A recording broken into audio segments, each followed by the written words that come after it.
Musim liburan Natal dan Tahun Baru membuat tiket kereta api tujuan Tanjung Karang Lampung dan Lubuk Linggau habis terjual. Sejauh ini di stasiun Prabu Muli sendiri terjadi peningkatan jumlah penumpang mencapai 30%.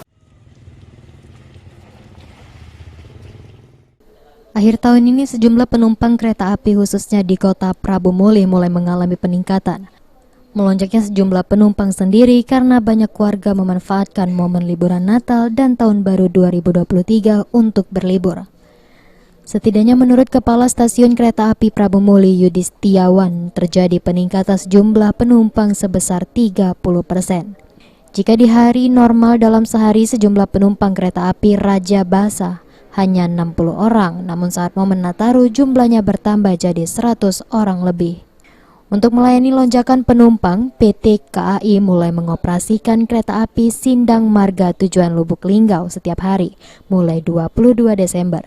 Kalau dalam keseharian untuk Raja Basa mungkin berkisar antara 60 penumpang dalam perharinya, tapi mendekati Nataru ini sudah bisa mencapai hampir 100 lebih.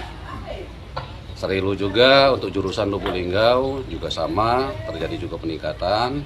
Selama ini kan untuk KA Malam Sindang Marga dia cuma operasi di hari Jumat, Sabtu, Minggu sampai Senin. Nah sekarang mulai tanggal 22 nanti Sindang berjalan setiap hari.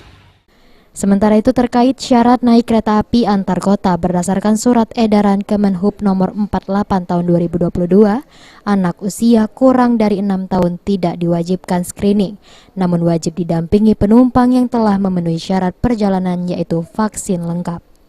Beni Firdaus, PAL TV.